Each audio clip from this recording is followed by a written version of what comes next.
Captain Li Wan stood on the bridge of the New Seoul, watching the stars drift past through the massive viewing window. The human diplomatic vessel was 3 days out from the Galactic Federation headquarters, and Li could feel the tension. In the air, something big was happening. He had been a ship captain for 15 years, and he knew when the galaxy was about to change. The door to the bridge opened with a soft hiss. Ambassador Park Sue walked in, her face pale and worried. She carried a datapad in her hands, gripping it so tightly her knuckles were white. Lee had worked with Park for 5 years, and he had never seen her look this scared. Captain Park said, her voice barely above a whisper. "We need to talk, now." No? Lee nodded to his crew and followed Park to the private meeting room behind the bridge. The room was small and simple, with just a table and a few chairs. Park sat down heavily and placed the datapad on the table between them. "What is it?" Lee asked, sitting across from her. Park took a deep breath. "The Vorthok Empire has issued an ultimatum to humanity." Lee felt his blood run cold. Every species in the galaxy knew about the Vorthok. They were the nightmare that parents told their children about. They were the monsters that even other monsters feared. For 10,000 years they had conquered world after world, leaving nothing but death and destruction in their wake. "What do they want?" Lee asked. 3 of our colony worlds," Park replied. "New Bazan, New Daegu, and New Gwangju. They want us to surrender them completely. All the people, all the resources, everything." Lee stared at her. "And if we refuse, total annihilation. They will wipe out every human colony in the galaxy. They will hunt down every human ship. They will not stop until our species is extinct." Room fell silent. Lee could hear the low hum of the ship's engines and the soft beep of the life support systems. Outside, the stars continued their eternal dance, uncaring about the fate of humanity. "What does the Galactic Council say?" asked Park. Laughed, but there was no humor in it. "Chancellor Veltar of the Chithri basically told us to start packing. The Council thinks we should surrender the worlds immediately. They say fighting the Vorthok is suicide." Lee had met Chancellor Veltar before. The insectoid being was old and wise, with compound eyes that seemed to see everything. If Veltar was scared, then the situation was truly desperate. "Tell me about the Vorthok," Lee said. "I know the stories, but I need facts." Park activated the datapad, and a holographic image appeared above the table. Showed a massive reptilian creature standing nearly 8 feet tall. Skin was covered in thick, armored plates that looked like they could stop a plasma rifle. Its claws were as long as daggers, and its teeth were like razors. "This is a typical Vorthok warrior," Park explained. "They come from a world called Kethmer, which is classified as an extreme death world. Gravity is 3 times stronger than Earth's. The air pressure would crush most species. The temperature ranges from boiling hot to freezing cold. Sometimes, in the same day, the hologram changed, showing images of the Vorthok homeworld. Lee saw volcanoes erupting constantly, sending rivers of lava across the landscape. He saw storms that could tear apart mountains and creatures that looked like they belonged in nightmares. "How do they survive in that place?" Lee asked. "They evolved there," Park said. "They are perfectly adapted to the most hostile environment in the galaxy. Their bones are harder than steel. Their muscles are so strong they can punch through starship hulls. They can survive in vacuum for hours without protection." Lee studied the images. "What about their technology?" "The best in the galaxy," Park replied. "Their ships are faster and stronger than anything else. Their weapons can destroy entire cities with a single shot. They have never lost a war, Captain. Never." The hologram showed a massive Vorthok battle fleet. The ships were dark and angular, covered in weapons and armor. They looked like metal predators, built for one purpose: destruction. "How many worlds have they conquered?" Lee asked. "Over 10,000, Park said. Some species surrendered without a fight when they heard the Vorthok were coming. Others fought and were completely destroyed. There are no records of any species successfully defending against a Vorthok invasion." Lee leaned back in his chair. "And now they want our worlds." 3 of our best colonies," Park confirmed. "New Busan has 2 billion people. New Daegu is our main industrial center. Guangzhou grows food for half the human colonies in this sector. Why do they want them? Park shrugged. The Vorthok don't usually explain their actions. They see something they want, and they take it. Maybe they need the resources. Maybe they just want to expand their territory. Or maybe they see humanity as a threat. Lee almost laughed. Us? A threat to them? That's what I thought too, Park said. But then I remembered something. We have been part of the Galactic Federation for 50 years. In that time, we have colonized more worlds than any other species. We have built cities and places that other species cannot even visit. We work in environments that would kill most galactic citizens, but we're classified as a mild Deathworld species, Lee pointed out. We're tough, but we're not in the same league as the Vorthok. Park was quiet for a moment. But that classification is wrong.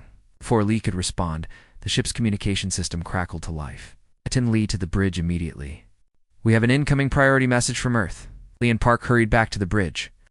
The main view screen showed the image of Admiral Choi Min, the head of Earth's Defense Council. The Admiral's face was grim, but her eyes were determined. Captain Lee, the Admiral said.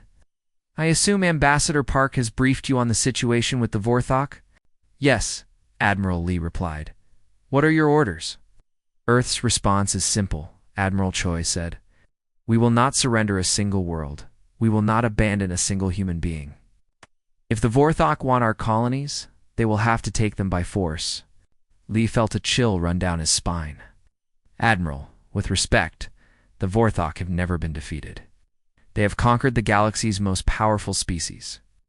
Then it's time someone taught them what real power looks like, the Admiral replied. Your mission has changed, Captain. You are no longer on a diplomatic mission. You are now on an intelligence-gathering mission. I want you to learn everything you can about the Vorthok. Their strengths, their weaknesses, their tactics, their technology. Everything, understood, Admiral Lee said. And Captain Admiral Choi added, remember that humanity has survived on Earth for thousands of years. We have faced ice ages, plagues, natural disasters, and wars.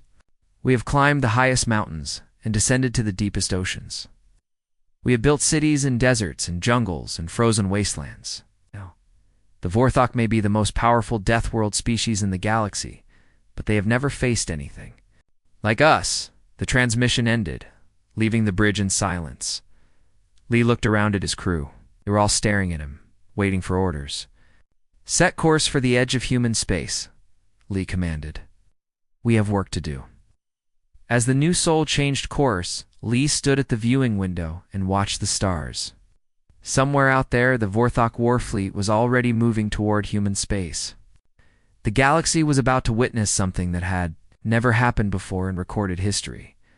The universe was about to learn what happened when an unstoppable force met an immovable object, and Lee had a feeling that the galaxy would never be the same again. Colonial Administrator Songhai stood in the Emergency Command Center of New Busan, watching the evacuation report scroll across the main display. The colony's 2 billion people were moving into the underground shelters, but not in the way other species would expect. Song had been running colonies for 20 years, and she knew that humans had their own way of handling danger. Administrator called out Communications Officer Nem Yoon from across the room. We have visual contact with the Vorthok fleet. They will be in orbit in 6 hours. Song nodded calmly. Send the signal to all department heads. Begin protocol. 7 Nam Yoon paused, his fingers hovering over the controls. Ma'am, are you sure? Protocol 7 has never been tested in actual combat.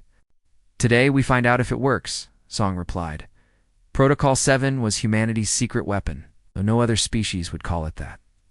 While civilized races built their defenses in safe, comfortable environments, humans did the opposite. Would fight where no sane being would go. Commander Jiang Tae received the Protocol 7 signal in his office at the Colonial Defense Headquarters. He was a quiet man with steady hands and eyes that had seen too much combat. He stood up from his desk and walked to the window, looking out at the industrial district of New Busan. The industrial district was a nightmare of superheated factories, toxic chemical plants, and radiation-soaked manufacturing zones. Most galactic Species needed full environmental suits just to walk through it. Humans worked there every day in basic protective gear. Time to go to work, Jang said to himself. He activated his communicator. All defense units, this is Commander Jang. Move to industrial sector positions.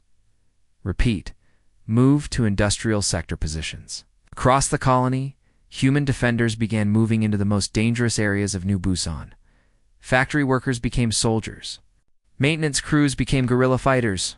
K-engineers became saboteurs. Kong Dae was working deep inside Reactor Chamber 7 when the alarm sounded. The chamber was flooded with radiation that would kill most species in minutes. Kong wore a simple radiation suit and worked as if he was in his backyard garden. Vorthok invasion, came the voice over his communicator. Protocol 7 is active. Hold your position. Kong smiled grimly. He had been hoping for some excitement. The reactor chamber was his domain, and he knew every pipe, every valve, every danger zone. If the Vorthok wanted to fight in his territory, he would give them a welcome they would never forget. Meanwhile, factory supervisor Ojina was leading her team through the steam tunnels beneath the chemical processing plant. The tunnels were filled with superheated steam that reached temperatures of 200 degrees Celsius. The air was thick with chemical vapors that would burn the lungs of most creatures. Remember, O said to her team, we know these tunnels better than anyone. Stay low, move fast, and show these monsters what humans can do. Her team nodded. They were not soldiers, but they were something more dangerous. They were humans fighting on home ground. In orbit above New Busan, Warlord Grimthok stood on the bridge of his flagship, the Bloodclaw. He was a massive Vorthok warrior, covered in battle scars from 1,000 conquered worlds. His armor was black as space and decorated with the bones of his enemies. Begin the landing, Grimthok ordered. I want this world conquered before the day is over. The first wave of Vorthok dropships descended through the atmosphere like falling meteors. Each ship carried 50 of the galaxy's most feared warriors. It conquered civilizations that had existed for millions of years. It destroyed species that could manipulate matter with their minds. They had never met an enemy they could not defeat. The dropships landed in the main plaza of New Busan. The Vorthok warriors emerged, expecting to see the usual sight of terrified civilians running for cover. Instead, they found empty streets and an eerie silence. Where are the humans? Asked Sub-Commander Krex, Grimthok's second-in-command. Hiding like cowards, Grimthok replied. Begin the search. Find them and destroy them.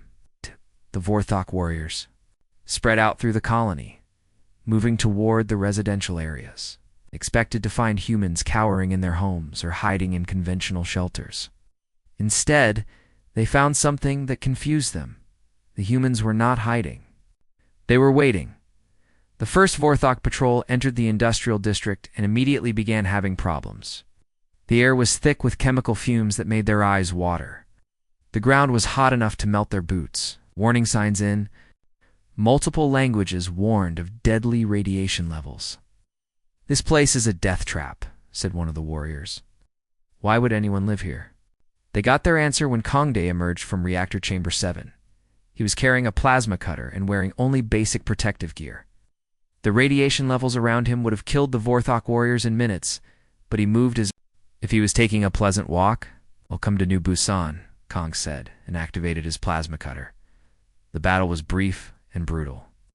The Vorthok warriors were skilled fighters, but they were fighting in an environment that was slowly killing them. Kong knew every hiding spot, every danger zone, every shortcut. Within minutes, the entire patrol was dead. Similar scenes played out across the industrial district. Ojina's team ambushed Vorthok warriors in the steam tunnels using the superheated environment as a weapon. Factory workers fought battles in chemical processing plants where the air itself was poison. Back on the Bloodclaw, Grimthok watched the battle reports with growing confusion.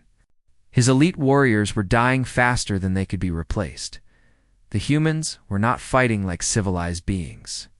They were fighting like the environment itself had turned against the Vorthok. Sir, reported Communications Officer Vex, we are losing contact with ground teams. The last transmission reported that the humans are fighting in areas where our warriors cannot survive. Grimthok's eyes narrowed. What do you mean cannot survive? The radiation levels, sir? The chemical exposure, the temperature extremes. Our warriors are dying from environmental factors before they can even engage the enemy. For the first time in his long career, Grimthok felt something he had never experienced before. Uncertainty. Send the second wave, he ordered. Full environmental suits. The second wave of Vorthok warriors landed with complete protective gear. They moved more slowly, but they could survive in the toxic environment of the industrial district. They expected to find the humans weakened by the same environmental factors that had killed the first wave instead. They found humans who seemed to thrive in the deadly environment. Workers moved through radioactive zones without protection. Engineers repaired equipment in chemical clouds that would dissolve Vorthok armor. Maintenance crews fought battles in areas where the temperature was hot enough to melt steel. The battle raged for hours. The Vorthok warriors were skilled and well-equipped, but they were fighting an enemy that did not follow the rules of civilized warfare. The humans did not retreat to safe positions. They advanced into more dangerous areas, using the environment as both weapon and shield. As the sun set over New Busan, Grimthok stood on his bridge and watched something that had never happened. In Vorthok history, his warriors were retreating, not from superior firepower or better tactics, but from an enemy that could live and fight in conditions that would kill any sane being. Prepare the orbital bombardment, Grimthok ordered. If we cannot take this world, we will destroy it. As his weapons powered up, alarms began sounding throughout the ship. The humans had not just been fighting, they had been preparing a surprise. The entire industrial district of New Busan exploded in a chain reaction that could be seen from orbit. Factories, chemical plants, and power stations detonated in a carefully planned sequence. The explosion was so massive it shook the Vorthok ships in orbit. When the smoke cleared, the industrial district was gone. But so were 3,000 of the galaxy's most feared warriors. And in the wreckage, human survivors were already beginning to emerge from their shelters. Ready to continue the fight, Grimthok stared at the ruined city below and realized that everything he knew about warfare had just changed. The humans had not just defended their world. They had turned their world into a weapon, for the first time in 10,000 years. A Vorthok warlord was beginning to understand what fear felt like. Admiral Choi Min stood in the command center of her flagship, the Incheon, watching the tactical display show the approaching Vorthok fleet. The human response fleet was smaller than the enemy armada, but Choi had learned long ago that size was not everything in warfare. She had been fighting battles for 30 years, and she knew that the most dangerous enemy was often the one that fought differently. Admiral called out Navigation Officer Kim Sel from her station. The Vorthok fleet is holding position at the edge of the system. They seem to be waiting for something. They're studying us, Choi replied. After what happened at New Busan, they want to understand what they are facing. The bridge of the Incheon was unlike any other warship in the galaxy. The atmosphere contained oxygen levels that would be toxic to 80% of known species. The gravity was set to Earth normal, which would crush most galactic citizens. The temperature was kept at a level that humans found comfortable, but would cause heat stroke in most aliens. Admiral said Communications Officer Park Jin, "We are receiving a transmission from the Vorthok flagship. They want to speak with." "You put it through," Choi ordered. The main screen flickered, and the image of Warlord Grimthok appeared. The massive Vorthok warrior looked tired and angry. His armor was scorched, and there were new scars on his face. "Human Admiral Grimthak said, his voice like grinding stone. "I am Warlord Grimthak of the Vorthak Empire. You have fought well, but this ends now. Surrender, and your people will be allowed to live as slaves." Choi studied the alien warlord. She could see something in his eyes that surprised her. Fear. The most feared species in the galaxy was afraid of humanity. "Warlord Grimthok," Choi replied calmly, "humanity does not surrender. If you want our worlds, you will have to take them." "Be it," Grimthak snarled. You will learn why the galaxy fears the Vorthok. The transmission ended, and the Vorthok fleet began moving toward the human ships. Choi turned to her crew. All ships, prepare for battle. Remember, we are not just fighting for our colonies. We are fighting to show the galaxy what humans are really capable of. The battle began with a massive exchange of weapons fire. The Vorthok ships were larger and more heavily armed, but the human ships moved with a speed and precision that surprised their enemies. More importantly, the human ships seemed to ignore damage that would have disabled any other vessel. Chief Engineer Beek Jun was working in the engine room of the Incheon when the ship took a direct hit. The blast tore a hole in the hull, and the engine room was flooded with radiation and superheated plasma. Any other species would have evacuated immediately. Instead, Beek grabbed a toolkit and began making repairs. He worked with his bare hands on plasma conduits hot enough to melt steel. The radiation levels around him would have killed most galactic species in seconds, but he worked as if he was fixing a broken appliance. Engine room to bridge, Beek called out over the communicator. We have taken damage to the main drive, but I can get us back to full power in 10 minutes. How is that possible? Asked Admiral Choi. The radiation levels down there should be lethal. Not to us, Beek replied simply. Across the battlefield, similar scenes were playing out on every human ship. Crews worked in damaged sections that would be uninhabitable to other species. Engineers made repairs in hard vacuum without environmental suits. Weapons officers operated gun turrets that were flooded with toxic gas. The turning point came when the Vorthok dreadnought Worldbreaker was damaged by human fighters. The massive ship began to drift, its crew struggling to make repairs. Admiral Choi saw an opportunity. Beek Jun, she called out, prepare a boarding party. We are going to capture that ship. The boarding party, led by Beek Jun, used small shuttles to reach the damaged Vorthok ship. They cut through the hull and entered the vessel, expecting to find the crew wearing environmental suits to protect them from the damage. Instead, they found something that shocked them. The Vorthok crew was huddled in the few undamaged sections of the ship, unable to make repairs because the damaged areas were too dangerous for them to enter. Beek Jun and his team moved through the ship, working in areas that the Vorthok considered uninhabitable. They repaired systems that had been damaged by radiation, fixed equipment that was flooded with toxic chemicals, and restored power to sections that were exposed to hard vacuum. This is impossible, said the captured Vorthok captain, a warrior named Vex.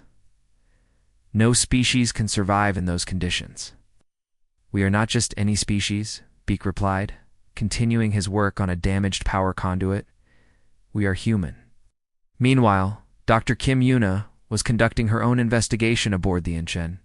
She had been studying the Vorthok equipment and biology, trying to understand their enemy. What she discovered would change everything. Admiral Dr. Kim called out over the communicator, I need to speak with you immediately. I've made a discovery that you need to hear. Choi left the bridge and went to Dr. Kim's laboratory.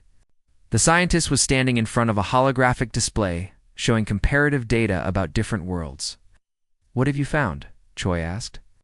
I have been analyzing the Vorthok homeworld data, Dr. Kim explained. Kethmer is classified as an extreme death world, and it is certainly dangerous. But look at this. The display showed environmental readings from Kethmer. The planet had high gravity, extreme temperatures, and toxic atmosphere, but the readings were stable. The gravity never changed. The temperature varied predictably with the seasons. The atmospheric composition was constant. Now look at this, Dr. Kim said, changing the display to show Earth. The readings from Earth were shocking.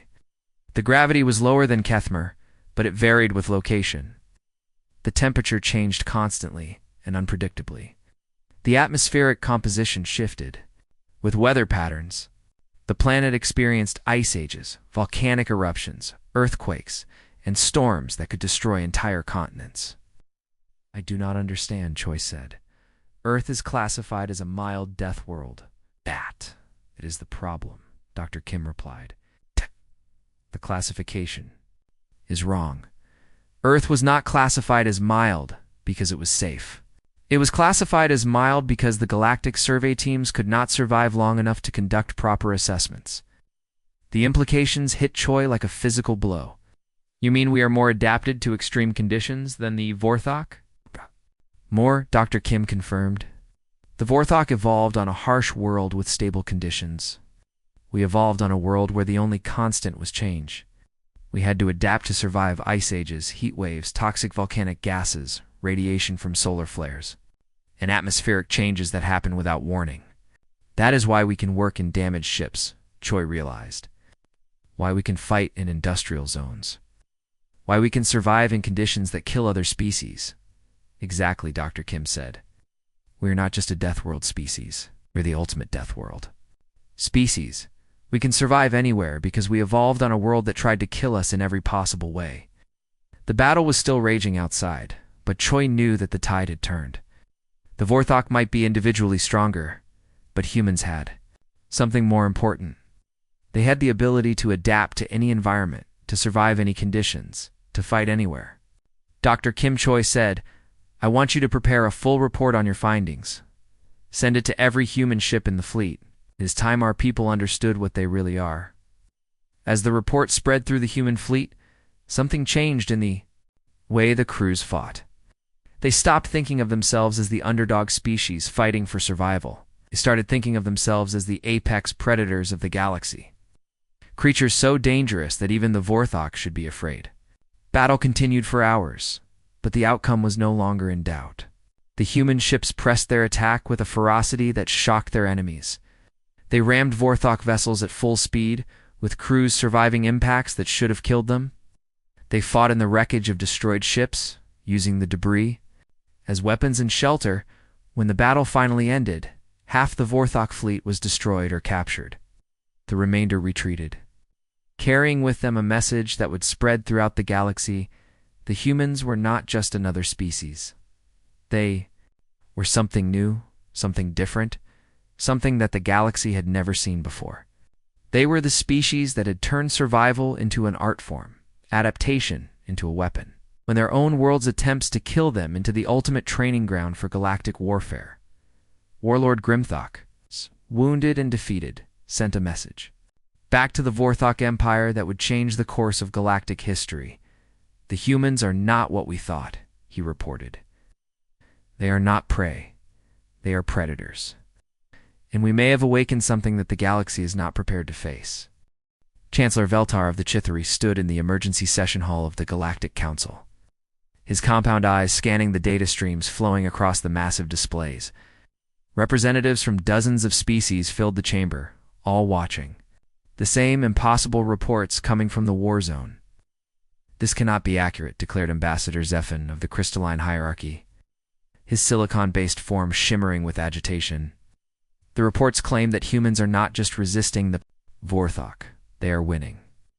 The chamber erupted in confused chatter. The Crystalline Hierarchy were the only species that had ever fought the Vorthok to a standstill, and even they had lost half their worlds in the process. The idea that humans, classified as a mild Deathworld species, could defeat the galaxy's apex predators was beyond comprehension. Silence, Chancellor Veltar commanded, his voice carrying the authority of millions of years of galactic history. We will review the evidence systematically. The first report came from Captain Li Wan aboard the New Soul. His diplomatic vessel had been monitoring Vorthok communications, and what they had intercepted was changing everything the galaxy thought it knew about warfare.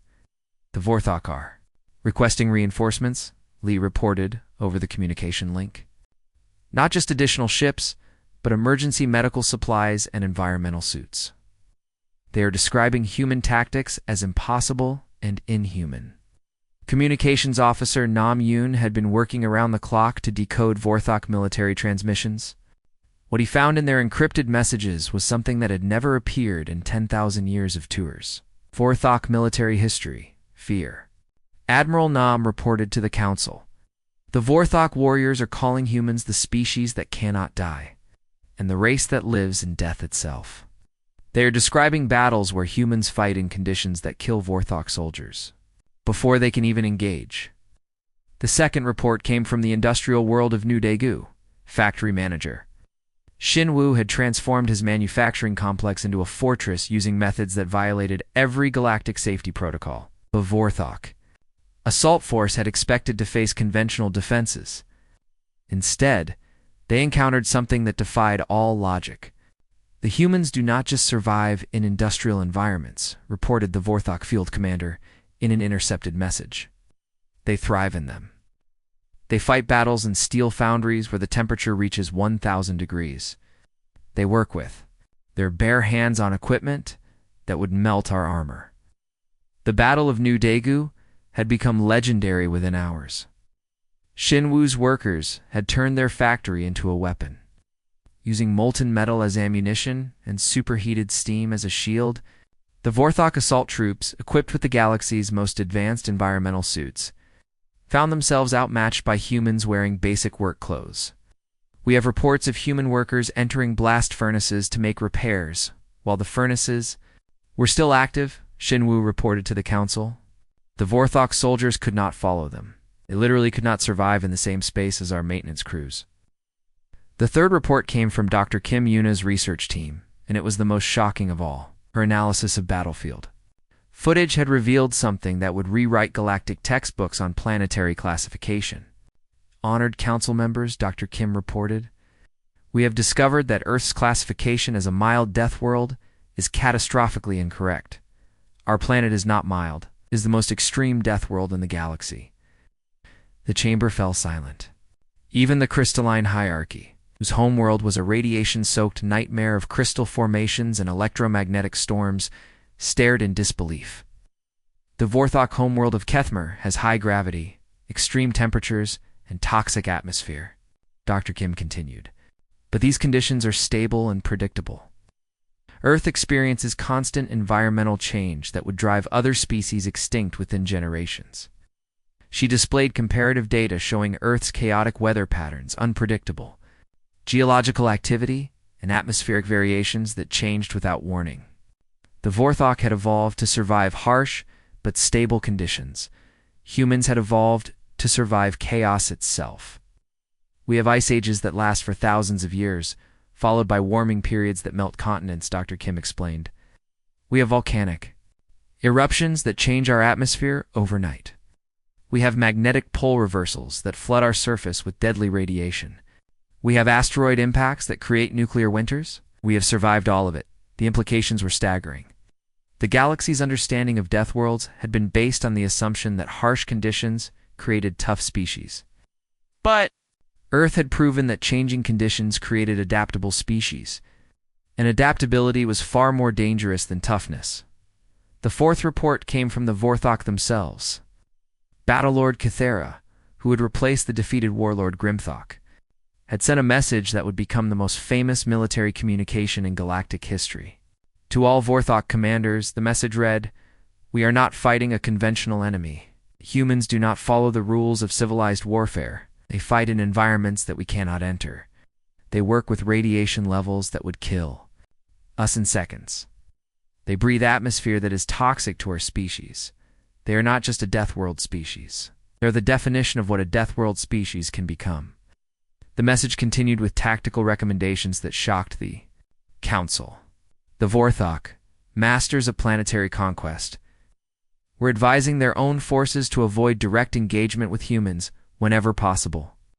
Human defenders do not retreat to safe positions, the message warned. They advance into more dangerous areas. They use their own planet's attempts to kill them as weapons against us. They fight as if dying is not something they fear, because they have been dying and surviving for millions of years. The final report came from observers throughout the galaxy. Species that had hidden from the Vorthok for millennia were now watching the war with fascination. The methane breathers of the outer rim, the pressure dwellers of the deep core, the radiation feeders of the neutron star clusters, all were sending messages of support to humanity. For the first time in galactic history, reported Ambassador Vex of the methane breathers, we have hope. The humans fight in conditions that we consider comfortable. They work in environments that we call home. They are showing us that Deathworld species do not have to fear the galaxy's predators. Chancellor Veltar stood before the assembled council, his ancient mind struggling to process the implications of what they were witnessing. The Vorthok Empire, the galactic boogeyman that had terrorized civilizations for 10,000 years, was being systematically defeated by a species that most council members had barely noticed.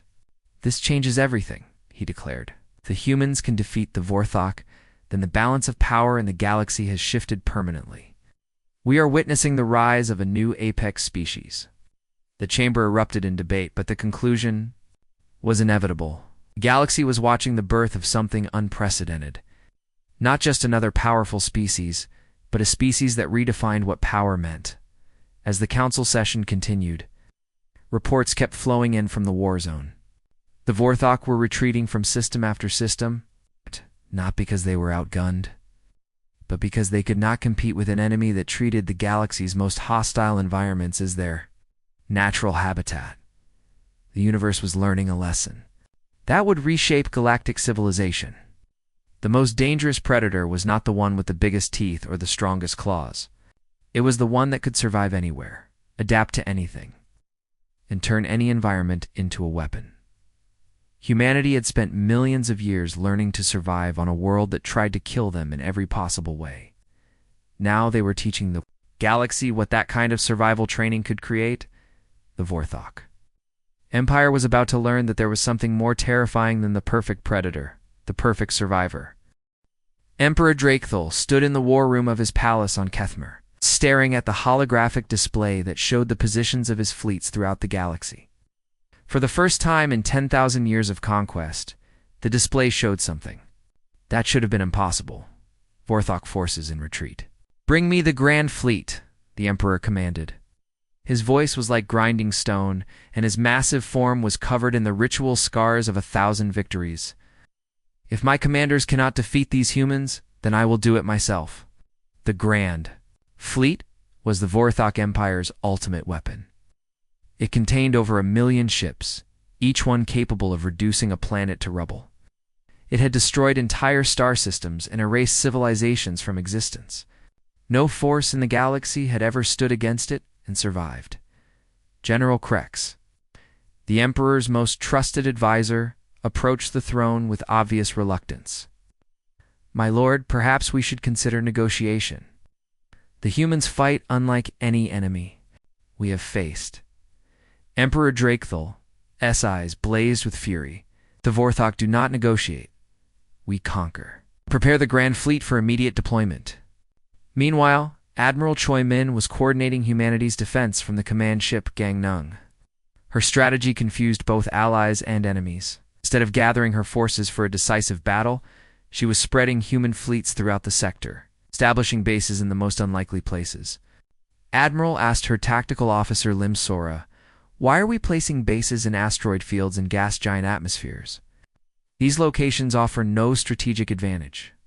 "That depends on what you consider an advantage," Choi replied. "God, the Vorthok expect us to fight like civilized beings. We'll fight like humans." The human fleet had established forward bases in environments that would kill most species. Ships operated in the radiation-soaked regions around neutron stars, using the deadly energy as both power source and weapon. Fighter squadrons were stationed inside gas giants, where the crushing pressure and toxic atmosphere would destroy any conventional ship. Pilot Ankai was leading one such squadron through the chromosphere of a star, using the solar radiation. As camouflage, his fighter was built to human specifications, with minimal shielding and maximum maneuverability. Most species would consider it a death trap. Humans called it efficient. "Contact unreported over the radio. Vorthok heavy cruiser. Approaching our position." The enemy ship was massive, its hull glowing with the heat of the star's radiation. Its crew was sealed inside multiple layers of shielding, protected but nearly blind. On's squadron moved through the solar fire like fish through water, striking at the cruiser's weak points with surgical precision. Target destroyed unreported, moving to intercept the next ship. The battle was being repeated throughout the system. Human forces fought from positions that the Vorthok could not reach, using environments that should have been uninhabitable as their natural element. On the ground, the pattern was even more pronounced. Settlement. Leader Yuban was coordinating the defense of New Gwangju by moving the entire population into the planet's cave systems. The caves flooded with toxic gas during the rainy season and reached temperatures of -40 degrees Celsius during the dry season. The Vorthok landing force is approaching Sector 7, reported her communications officer. They are wearing full environmental suits. Let them come, Yubin replied. This is our world. We know every tunnel, every danger, every opportunity. Vorthok warriors entered the caves, expecting to find terrified civilians hiding in the darkness. Instead, they found a population that had been living in conditions that would kill Vorthok soldiers within hours. The humans moved through the toxic, freezing environment as if it were a comfortable home. They are not wearing environmental suits, reported the Vorthok squad leader in a panicked transmission.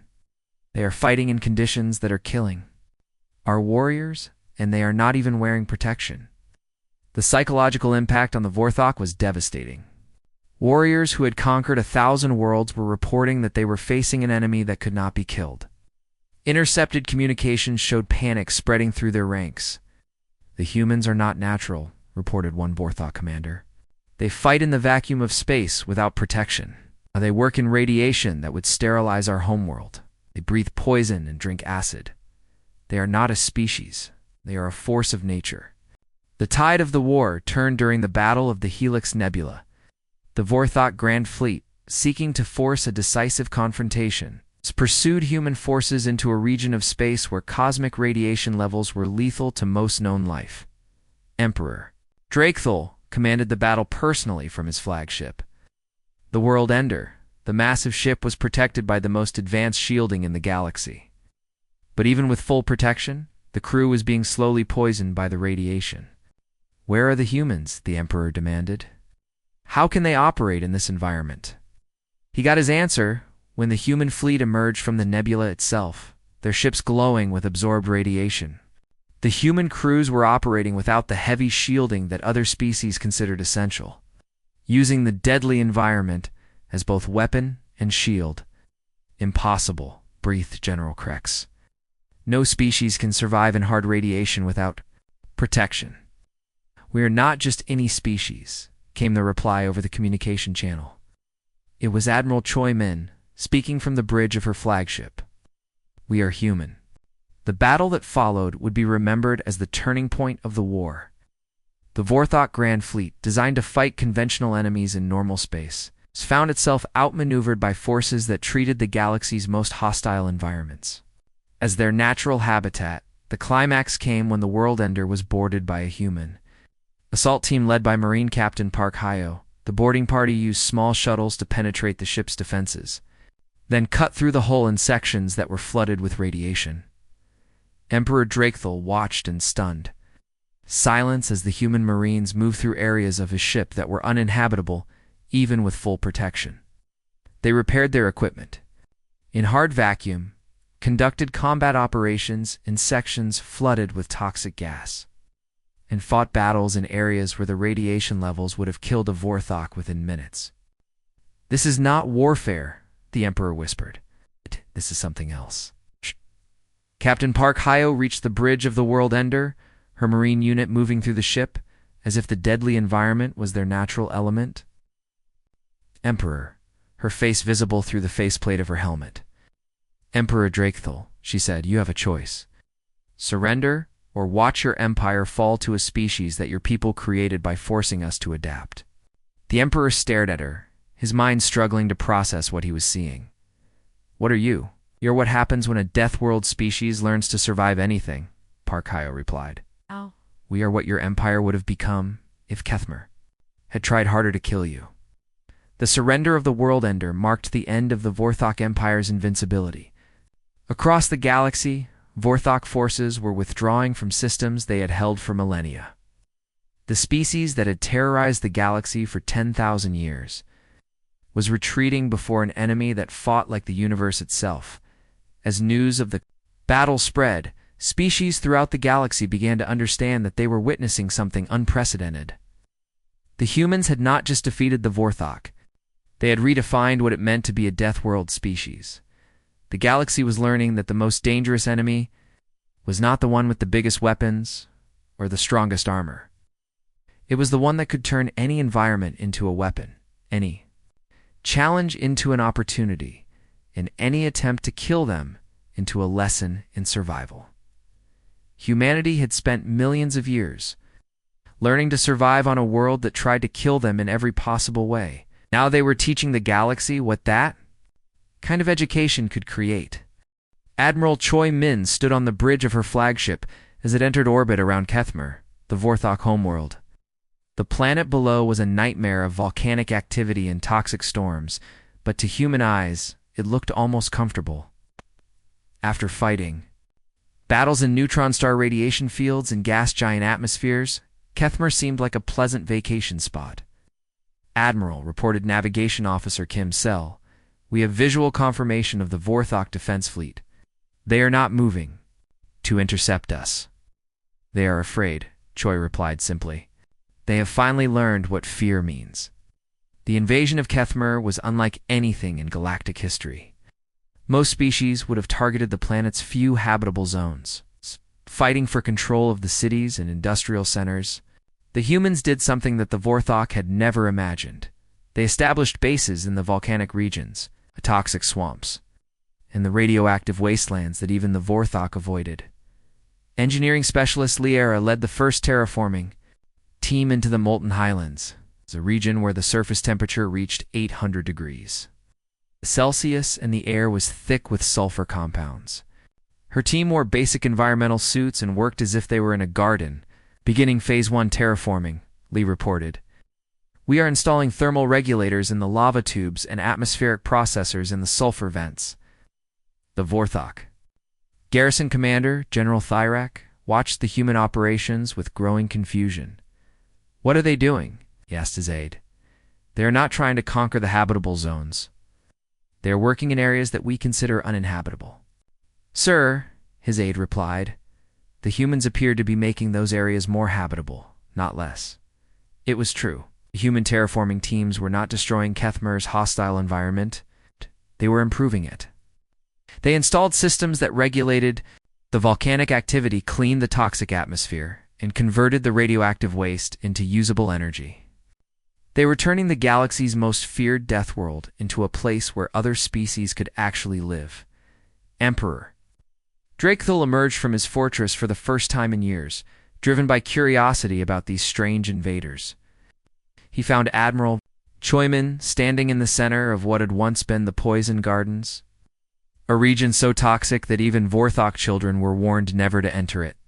"You are standing in the most dangerous place on Kethmer," the Emperor said, his voice carrying a mixture of awe and fear. "I am standing in the place with the most potential," Choi replied. She was not wearing an environmental suit, breathing the toxic atmosphere as if it were fresh air. "Your people see danger. We see opportunity." The Emperor stared at her, his mind struggling to process what he was seeing. "How can you survive in that atmosphere?" "The same way you survive in conditions that would kill most species," Choi explained. "We adapted. The difference is that we adapted to change itself, not just to harsh conditions." The final confrontation between the two species did not happen on a battlefield. It happened in the throne room of the Imperial Palace, where Emperor Drakethul faced Admiral Choi Min in single combat, a tradition that had decided the fate of the Vorthok Empire for generations. The Emperor was a massive warrior, covered in the scars of 1,000 battles. He wielded weapons that could cut through starship holes and wore armor that had deflected the most powerful weapons in the galaxy. He was the perfect embodiment of Vorthok strength and ferocity.